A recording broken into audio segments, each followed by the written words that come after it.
চিকিৎসায় গুরুতর গাফিলতির অভিযোগ উঠল কোচবিহার এমজেএন মেডিকেল কলেজ ও হাসপাতালের বিরুদ্ধে। সরকারি স্বাস্থ্য ব্যবস্থার ওপর আস্থা হারিয়ে চিকিৎসাধীন রোগীকে চিকিৎসার জন্য অন্যত্র নিয়ে যাবার পরিকল্পনা করছেন তারই পরিজনেরা। এই ঘটনায় প্রশ্নের মুখে সরকারি স্বাস্থ্য পরিষেবা। মঙ্গলবার ভোরে মাথাভাঙা পচাগড় গ্রাম পঞ্চায়েতের অন্তর্গত ছাটঘাটের বাড়ি এলাকায় ঢুকে পড়ে একটি বাইসন। এই বাইসনের আক্রমণের মুখে পড়েন স্থানীয় বাসিন্দা পরিমল দাস। বুকের পাঁজরে গুরুতর আঘাত পান তিনি। এরপর তড়িঘড়ি তাকে চিকিৎসার জন্য নিয়ে যাওয়া হয় মাথাভাঙা হাসপাতালে। পরিস্থিতি সংকটজনক হওয়ায় তাকে উন্নত চিকিৎসার জন্য কোচবিহার এমজেএন মেডিকেল কলেজ ও হাসপাতালে স্থানান্তরিত করেন কর্তব্যরত চিকিৎসকরা। মঙ্গলবার বিকেলে তাকে ভর্তি করা হয় এই মেডিকেল কলেজ ও হাসপাতালে। চিকিৎসাধীন এই বৃদ্ধের জামাতা দীপক দাস অভিযোগ করেন, একটি সরকারি মেডিকেল কলেজ ও হাসপাতালে তার শ্বশুরকে ভর্তি করা হলেও স্যালাইন এবং ব্যথার ইনজেকশন ছাড়া অন্য কোনো চিকিৎসা পরিষেবা দেওয়া হয়নি তাকে। ইতিমধ্যেই তার শারীরিক পরিস্থিতি অবনতির দিকে যাচ্ছে। এ ব্যাপারে কর্তব্যরত নার্সদের সাথে কথা বলতে গেলে তারা দুর্ব্যবহার করছেন বলে অভিযোগ আনেন এই অসহায় ব্যক্তি। তার আরও অভিযোগ, বুধবার সকালে এই রোগীর জন্য খাবার নিয়ে যাওয়া হলে কর্তব্যরত স্বাস্থ্যকর্মীরা জানিয়ে দেন তাকে অপারেশন থিয়েটারে নিয়ে যাওয়া হবে, তাই কিছু খেতে দেওয়া যাবে না। বাধ্য হয়েই তাকে খাবার না খাইয়ে ফিরে আসতে হয় তাদের।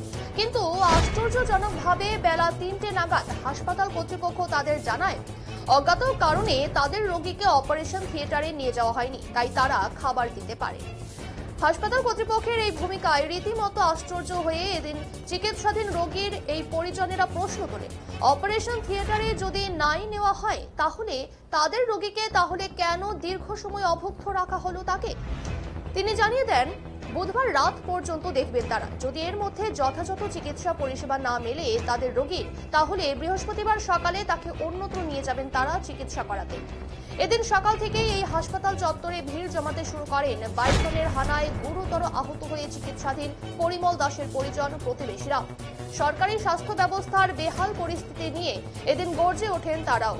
এ বিষয়ে কোচবিহার এমজেএন মেডিকেল কলেজ ও হাসপাতালের এমএসভিপি ডক্টর সৌরদীপ রায় জানান, এ ব্যাপারে চিকিৎসাধীন রোগীর পরিবারের লোক তাকে কোনো লিখিত অভিযোগ করেননি।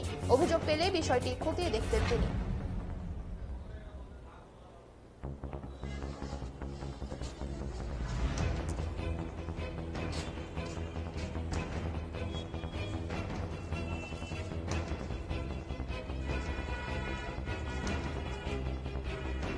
কালকে আনুমানিক 5টা থেকে 5:30টার মধ্যে আমার শ্বশুর মশাই পরিমল দাস, উনি মাছ ধরতে যাইতেছিলেন।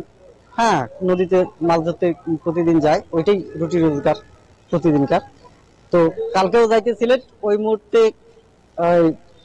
উনি জানতেন না যে এখানে বাইসান আছে।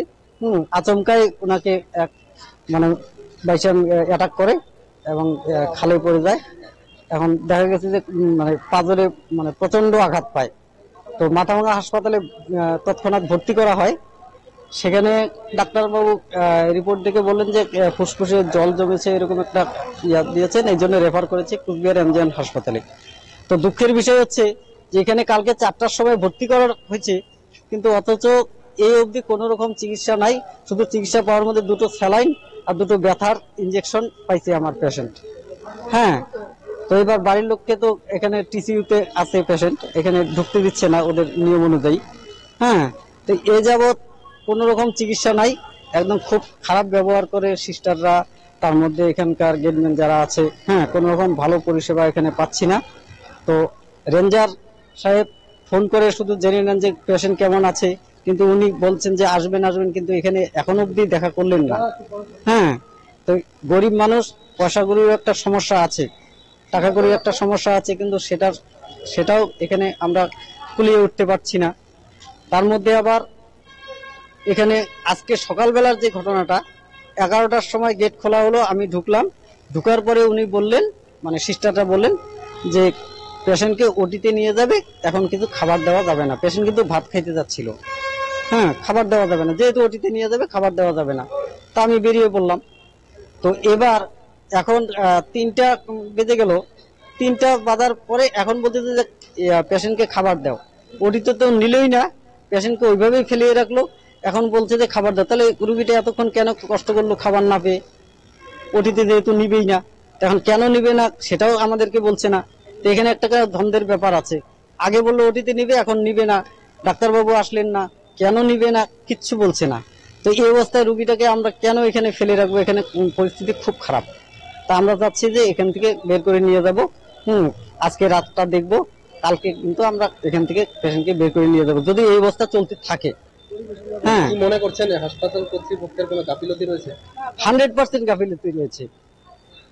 কারণ হচ্ছে যে কথা বলছে একটা, করছে আরেকটা, বলছে যে ওটিতে নিয়ে যাবে, তারপর নিচ্ছে না। তার মানে কি গাফিলতি আছে? কথার সঙ্গে কাজের মিল নেই। এখন কি বাইসনকে কি আটক করা হয়েছে? বাইসনটাকে আমি যতদূর জানি, আমি তো এখানে কালকে থেকে পড়ে আছি, এখনো খবর সেভাবে পাইনি। শুনলাম যে এখনো ধরতে পারেনি।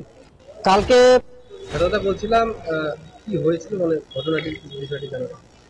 কালকে সকাল 5:30টায় বাইসনের হানায় দুজন আহত হয়েছে আমাদের গ্রামের, একটা মহিলা আর একটা পুরুষ। আহত হওয়ার পরে মাথাভাঙা মহকুমার হাসপাতালে ভর্তি করা হয়। ভর্তি করার পরে একজনের অবস্থা খুবই খারাপ।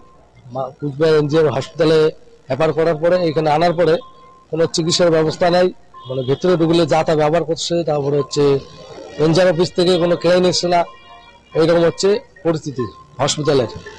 সিস্টার যে হসপিটালের সিস্টার যারা আছে খুব বাজে ব্যবহার করতেছে। কোনো মানে সকাল থেকে কোনো চিকিৎসার কোনো ব্যবস্থা নেই, পেশেন্টের অবস্থা খুব খারাপ। এটার জন্য আমরা খুব দুঃখিত যে কুচবিহার হসপিটালের যে আজকে আমরা এসে যেতে দেখতেছি, আমাদের কাছে খুবই দুঃখের বিষয় যে পেশেন্টের কোনো সুসংস্থার ব্যবস্থা নাই। এটুকুই আমার কথা। বলছিলাম যে কোথায় ঘটেছে ঘটনাটি? আমরা মাথাভাঙা ছাটকাটের বাড়ি, পচাগড় অঞ্চল,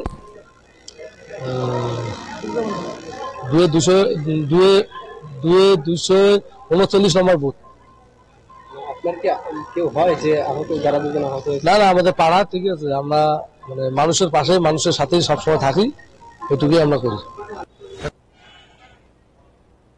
এ বিষয়ে কোচবিহার এমজেএন মেডিকেল কলেজ ও হাসপাতালের এমএসভিপি ডাক্তার সৌরদীপ রায় জানান, এ ব্যাপারে চিকিৎসাধীন রোগীর পরিবারের লোক তাকে কোনো লিখিত অভিযোগ করেনি।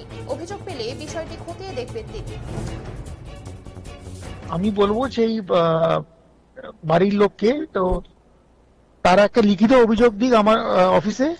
আমি একটা এনকোয়ারি কমিটি বসাবো এবং যে ডক্টর দেখছেন এবং ঠিক কি বিষয়টি হয়েছে পূর্ণাঙ্গ তদন্ত হবে এবং যদি দেখা যায় যে কোনো ডাক্তারের গাফিলতি আছে, আমি সেরকম ভাবে ব্যবস্থা নেব।